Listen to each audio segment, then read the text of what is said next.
The boy had just received his acceptance letter from his dream university, but right in front of his father, he quietly tucked the envelope into his chest. What have you got there? It's just a letter.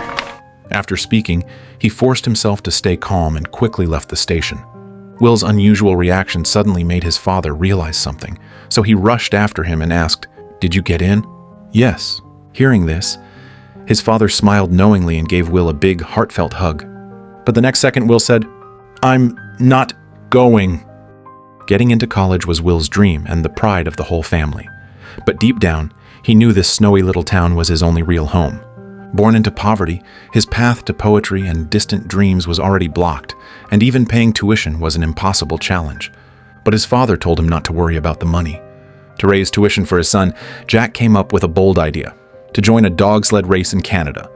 This unprecedented capital frenzy offered a prize of $10,000. However, Maggie and Ned firmly opposed the idea because the brutal race spanned over 800 kilometers, and with Jack's age and health condition, he would surely die on the trail. After weighing it all, Jack had no choice but to shelve his unrealistic dream and focus on cutting more trees and making more furniture with Will, working harder to scrape together the tuition. But a sudden disaster shattered their hard-earned, peaceful life. On the way back, Jack slipped and fell into the icy river, and worse, he was trapped by the sled. Will desperately chased back, trying to save his father together with the dogs. Seeing his son refuse to let go, Jack used the last of his strength to cut the rope. No, don't cut it, Dad, no! In the face of nature, life is fragile and fleeting. We never know whether tomorrow or accidents will come first, always assuming we have more time, forgetting how unpredictable life truly is. We think farewells happen slowly, by a pavilion on an old path, but in reality, they come suddenly, without warning. Just on an ordinary morning, some people are forever left behind in yesterday. Will was devastated by his father's death. That night, he went to the dog shelter, seeking a shred of comfort. Guess it's you and me now, huh, Gus? What? Why didn't you pull him out? Why? You're his dog. There was a whole team of you. Boy and dog blamed each other, as if only through this could they release their sorrow. Gus, his father's beloved lead dog and a championship sled racer, had always looked down on the timid Will. Ned explained that Gus only obeyed one master, and only when he respects you enough will he follow your command. But before Will could earn Gus's respect, his mother discussed selling the dog to pay off the penalty for a failed furniture order and to save their family farm, which had been built over 3 generations. Upon hearing this, Will firmly objected. And he wanted to pay for college because it was important to you. Well, maybe it's not so important anymore. Maybe it never should have been important. That damned dream had already buried his father, and now they wanted to take away his father's dearest dog. If this was the price, he would rather not go to college at all. Lying awake in bed, he felt completely lost about his future. He wanted to help his family, to attend university, but more than anything, he wanted to keep Gus. His thoughts swirled in chaos, like the drifting snow outside. The next morning, a beam of sunlight lit up his face, along with a gleaming race flyer. Suddenly, he found his direction again. The $10,000 prize could pay off their debts, cover tuition, and most importantly, keep Gus with them. Excited, he rushed to his mother. "This $10,000 can solve all our problems." But his beautiful plan was met with his mother's firm rejection. She turned away, unwilling to discuss it further. So he turned to Uncle Ned for support. Yet Ned's attitude was just as firm. "Even your father couldn't win that race, let alone you." But Will said, "Ever since my father died, my life has been swallowed by endless darkness. Now I can barely survive, let alone dream." Still, Ned refused. "There's only 1 month left before the race. You don't have enough time to prepare." Facing rejection again, Will had no choice but to plead with his mother once more. I want to feel alive. I want to feel like Dad's alive. Right here. And I don't. Now let me do it for him. Looking into her son's sincere and determined eyes, Maggie's heart seemed to soften. That night, she found Ned and asked if Will really had a chance to win. Ned didn't answer. Instead, at dawn, he yanked Will out of bed and threw him outside. "Training begins now. Enduring the biting cold was a mandatory lesson for completing the race. Believing in the principle that slow and steady wins the race was the best shortcut to victory. To defeat stronger opponents, you had to sacrifice sleep. You had to embrace the night and sprint under the moon's guidance. You had to learn focus, endurance, and strength. You had to endure hardships while holding on to your original dream, march fearlessly through snowstorms, climb mountains, and chase miracles. You lacked your opponent's strength and experience, but you had relentless determination and an unwavering watch over your dream and family farm. A month of grueling training passed quickly. Will was about to board a train and leave his hometown. Before he left, his mother told him, "You don't need to risk your life to win, but you must come back alive." The girl he liked gave him a warm hat to withstand the cold. His uncle gave him a special whistle that could play his father's tune, a tune that could command the disobedient Gus. Ned encouraged him. "Your father will always be with you. He lives in your dream." With the train's whistle, Will officially embarked on his unknown journey, carrying dreams and hope. This was his first time leaving home in 17 years. Villagers always said he was the kind of kid who wouldn't survive 10 minutes away from home. But no one knew what kind of transformation this race would bring to the timid boy. After a long, exhausting journey, Will finally arrived at the opening ceremony, full of hope. On stage, the host was introducing the sponsors and international competitors. They were all strong, well-built, backed by powerful corporations. There were Icelandic champions, seasoned Norwegian veterans, American cowboys, and this fierce-faced Nordic champion, Borg. All were top contenders for the title. In contrast, Will seemed so small and fragile. Next, the organizers announced the race route, from Winnipeg all the way south to St. Paul Central Park, a total of 840 kilometers. Whoever finished first would win. Suddenly, Will spoke up from the audience. "I sent in my application and fee. Why am I not on the list?" It turned out that the heavy snow had blocked the male's route, causing his registration to miss the deadline. The organizer, Harper, feared this frail boy would die on the race trail, so when he found out Will only had $2 left, he told him the late registration penalty was $10, hoping to scare off his reckless courage. But at that moment, a journalist named Harry suddenly waved his hand. "We'll cover the boy's registration fee." He even threatened, "If you don't let Will race, you'll be angering 20 million American readers." With no other choice, Harper had to relent. But Harry's seemingly noble act was driven entirely by selfish motives. He helped Will enter the race only to generate more stories, hoping it would earn him a promotion and a raise. During a break, Borg's vicious dogs clashed with Will's Gus, both showing off their dominance. The cruel Borg then kicked Gus hard, sparking a bitter feud between them. Not satisfied, Borg even tried to intimidate Will with harsh words, but fortunately, McPherson stepped in to defuse the situation before it escalated. Yet the seed of resentment had already taken root in Borg's heart. Meanwhile, Harper and Angus were enjoying red wine in a private train car, placing bets. They wagered that Will wouldn't last a day and would never make it to Heartbreak Hill. The next day, with a gunshot, the grandest dog sled race in history officially began. Unwilling to back down, Will gave it his all, overtaking competitor after competitor from the very start. His determined figure radiated youthful energy with every stride. When the private train caught up with the racers, Harper and Angus watched eagerly. Seeing the underestimated Will leading the pack, their faces were filled with disbelief. On the other hand, Harry was overjoyed. This goldmine of a story might just land him the editor-in-chief's chair. Soon, Will was the first to reach the race's first major challenge, Heartbreak Hill. With no experience, he could only advance step by step, pulling his dogs and sled with great difficulty. By the time he reached the top, he was already gasping for breath. But when he looked back, he realized he had unknowingly paved an easier path for his opponents. Despite his frustration, Will could only regroup and chase after them with renewed effort. Going downhill, the journey felt much easier, and his earlier exhaustion vanished in an instant. However, such seemingly smooth terrain often hid deadly dangers.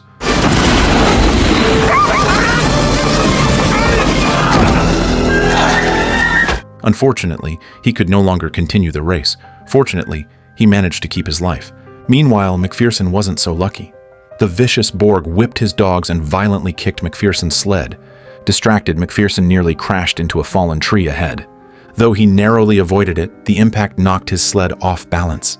The searing pain forced McPherson to let go, and as he tumbled down the slope, he slammed into a tree, his spine snapping, ending his race for good. Gus's refusal to obey commands caused Will to collide with McPherson's wrecked sled as well. This accident severely delayed Will's progress. By the time he reached the rest station, the other racers were already asleep. Sticking to his strategy of hard work, Will only slept 5 hours that night before getting up. He not only cut down his sleeping time, but also skipped cooking, relying entirely on his mother's homemade fruitcake for energy. This gave Harry a new angle for a story. So the next day, there was a report titled, "A Boy Racing Against Nature with His Mother's Homemade Cake and a Heartfelt Dream." As Will continued forward, he encountered the second major challenge, a frozen lake that had been sealed in ice for years. But the memory of his father falling into icy waters kept replaying in his mind. Unable to overcome this psychological barrier, he chose to take a detour, significantly extending his journey. By nightfall, he still hadn't crossed the mountain. Exhausted, Will decided to rest on the spot, but his tired body wouldn't wake up. Sensing danger, Gus took the lead, guiding the team forward on his own. They arrived at the rest station deep into the night.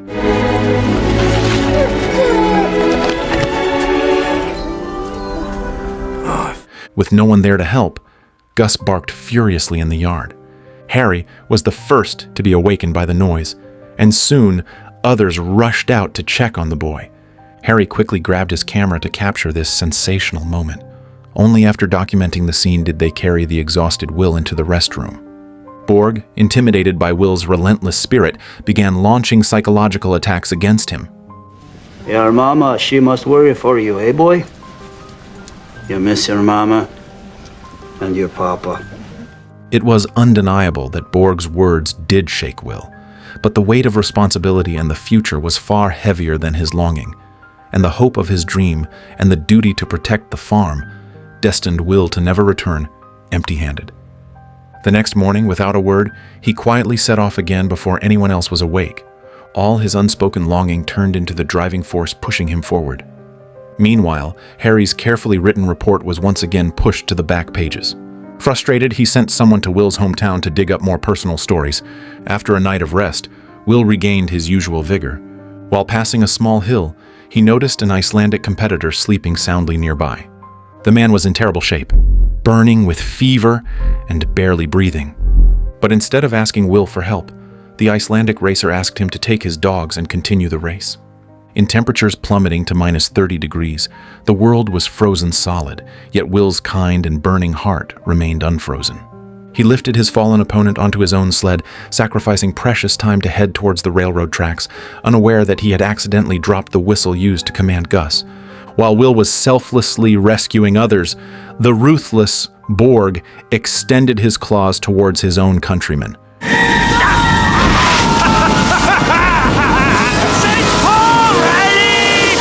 After Will managed to flag down the organizer's train and handed over the injured Icelander, he returned to the race without looking back. When the barely conscious man uttered, "The boy Will," everyone present was filled with admiration. Had he chosen to ignore the man, he would have been leading by a mile. This act of selflessness and kindness deeply shook Harper, the race's organizer. However, Angus, the other organizer, felt nothing but resentment towards Will. For the boy's success beyond Heartbreak Hill had already cost him a $1,000 bet. From the very beginning, Angus didn't believe in Will, and seeing that Will had likely exhausted his strength during the rescue, Angus immediately raised the stakes. I'll wager $5,000 he doesn't reach St. Paul. I'll take that bet. Meanwhile, Will, having just regained his strength, realized the whistle was gone. No matter how loudly he called, Gus remained unresponsive. With no other options, Will had no choice but to try whistling his father's tune with his own mouth. That familiar sound instantly gave the dogs their guidance. The race had now gone on for 4 days and nights. Harry's reports on Will's heroic rescue finally made the front page. He dubbed the boy Iron Will and crowned him a national hero. Will's relentless journey inspired countless people struggling under the shadow of war. Before Will's story could even reach his hometown, the reporter Harry had dispatched arrived first. Seeing her son's face on the newspaper, so familiar yet so changed, Maggie felt overwhelming pride. It wasn't because Will had become a so-called hero, but because through this race, he had grown into someone capable of standing on his own and forging ahead. When the reporter learned that Will was racing for the sake of his dream and the family farm, even his indifferent heart was moved. He paid out of his own pocket to bring Will's family to the race's finish line to welcome their hero. He immediately informed Harry that he had found a perfect story. But Harry had no chance to interview Will. The boy had been running for 2 straight days and nights without stopping, leaving no trace at any checkpoint. Meanwhile, Harper suggested splitting the wagered money with Will's mother, but Angus flatly refused. Do what you like with your money, Jonah, but don't tell me what to do with mine. Though Angus appeared calm and indifferent, deep down he was anxious and already plotting something sinister. That night, Angus approached Borg, instructing him to stop at nothing to catch up with Will, promising him a hefty reward for his efforts. Driven by greed, Borg tracked Will's footprints the next day, releasing his vicious dogs. Not far away, Will sensed something was wrong, but by the time he turned around, it was too late. Gus was locked in a brutal fight, but with his harness restricting his movements, he could barely fight back. Borg watched with a satisfied grin. Seeing Gus battered and whimpering, Will, consumed by rage, drew his pistol, ready for revenge. But Gus's mournful cries seemed to beg him to stay rational. Regaining his composure, Will followed Uncle Ned's teachings.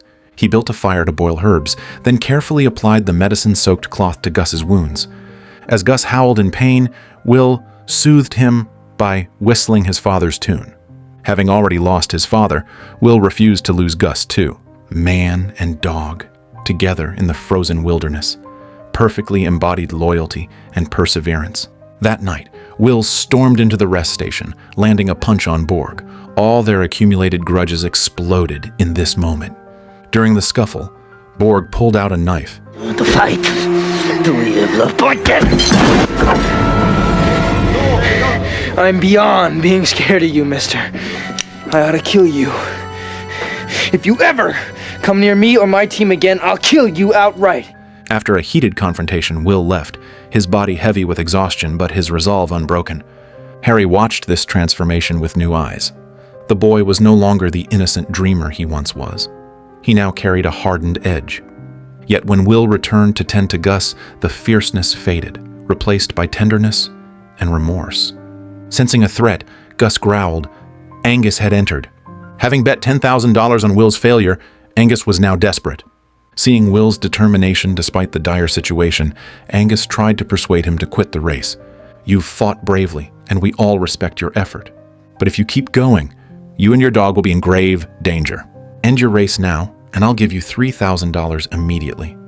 This money could also solve his family's pressing needs.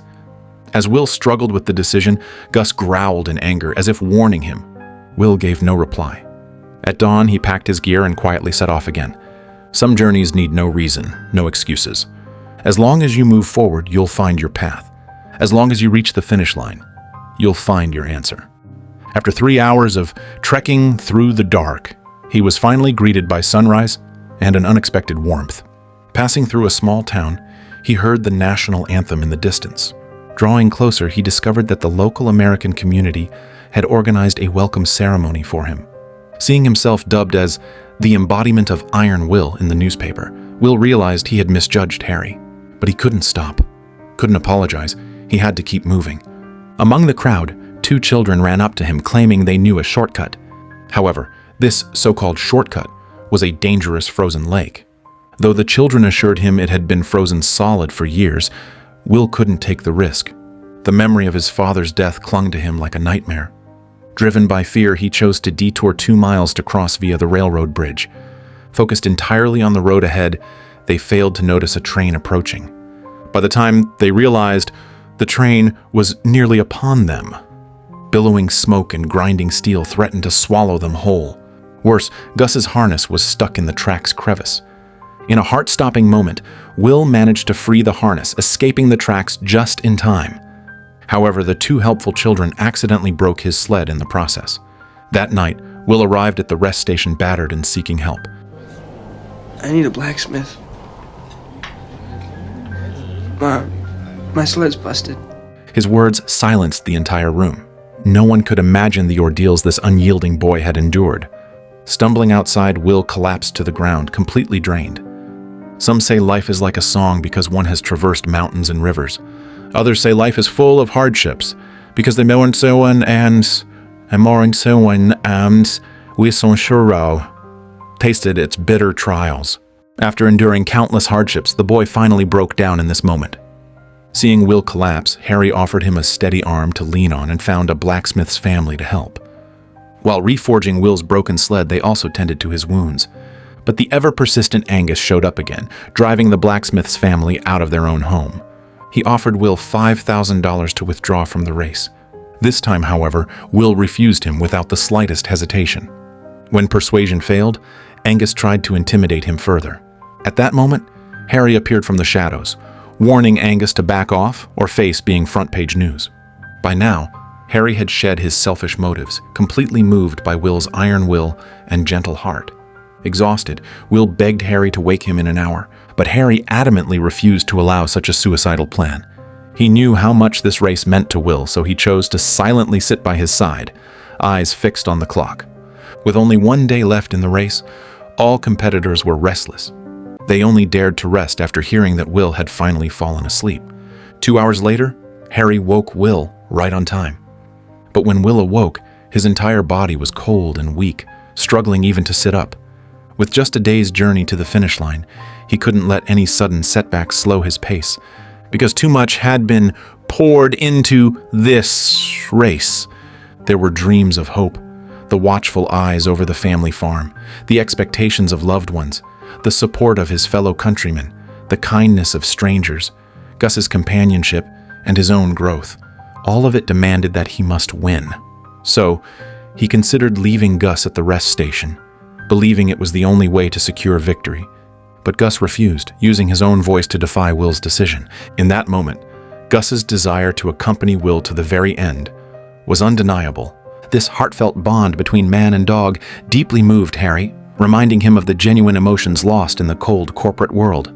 Will gently placed Gus back onto the sled and, in the dark of night, whistled the tune that marked the start of every journey. But this time, for the first time, he added his own voice to his father's melody. On the other side, when Angus learned that Will had set off, he immediately woke all the sleeping competitors, declaring a $1,000 reward to anyone who could outrun Will. But the competitors, who were used to traveling during the day, were not accustomed to embracing the night, so they were far less fast and composed than they were in daylight, with some even crashing straight into tree trunks. In contrast, Will had grown accustomed to sprinting under the moon's guidance. Yet, the absence of Gus's strength and his own exhaustion began to show. By sunrise, his stronger opponents overtook him one by one without mercy. Seeing all his hard work turning to ash, Will stopped, overwhelmed by fatigue and despair. At that moment, Borg caught up, offering a sly suggestion. He claimed to know a shortcut. If you want to win, this is your only chance. Why didn't they go that way? You follow me, and you'll find out. Hey! Hey! I didn't think you was man enough! The shortcut was a partially frozen river, fraught with hidden dangers and the risk of death. But if Will wanted to win, he had no choice but to gamble everything. Yet, the sight of the treacherous ice brought back paralyzing memories of his father's accident. Suddenly, Gus barked loudly, as if urging Will to overcome his fears and move forward. His father's words echoed in his mind. When you must face your fears, let your faith guide you. Gus leapt down from the sled, taking his place at the front, signaling Will to bid farewell to yesterday and embrace the future. For the sake of victory within reach, for the mother waiting at the finish line, for the father separated by life and death, Will gathered his courage to confront both the icy river and his deepest fears.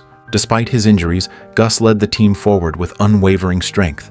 Meanwhile, Borg could only rely on relentless whipping to force his dogs onward. However, this only caused the overburdened sled dogs to come to a complete stop. Infuriated, Borg lashed out even more viciously. His cruelty backfired as the dogs turned on him, delivering a brutal lesson.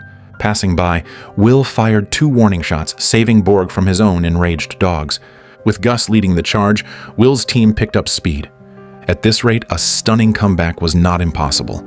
From the lookout tower near the finish line, observers spotted the race's current leader. It was the Norwegian racer, causing Maggie's heart to sink. But then, to everyone's surprise, Will burst out from the woods, leading by a full half-kilometer. All eyes turned to Iron Will, his small and slender figure trudging forward amidst roaring applause.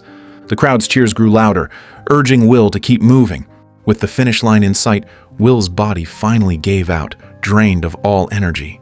What was once a sea of cheers fell into a hushed silence. Will struggled to rise but was powerless. At that critical moment, Uncle Ned blew the familiar tune.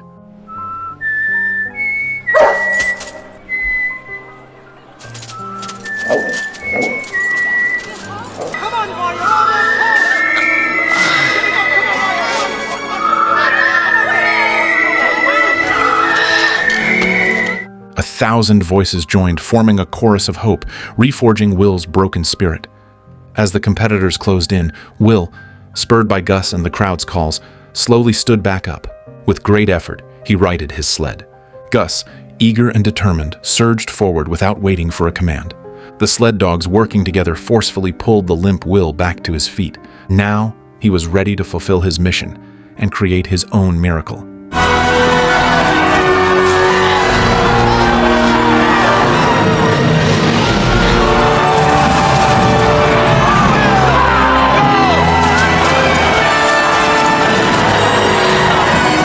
In the end, Will won the race with his relentless determination. He saved the family farm and kept his dream alive. From that day on, no one dared to call him a coward again. He had transformed, becoming the very embodiment of Iron Will. Standing at life's crossroads, the once timid boy looked back at the rugged path behind him, now blooming with flowers. Looking ahead, the uncertain future had finally cleared. Though the road ahead might not be straighter or smoother than before, Will, having grown, would face it without fear. He now possesses relentless determination, sled-like unwavering momentum, and an iron will. I sincerely hope Will's story can inspire you, because he is the reflection of ordinary people like us. He had none of the brute strength of titans, none of the experience of veterans, and none of the cunning of the wise. He, like most of us, had only a slim chance, a bright hope in his heart, and a clumsy but relentless perseverance. But that was enough. As long as we keep moving forward, the moment of hardship's end will come. Those unnoticed days might just be the best time to reach the peak. And those flowers that stubbornly grow in the shadows might one day fill the world with their fragrance.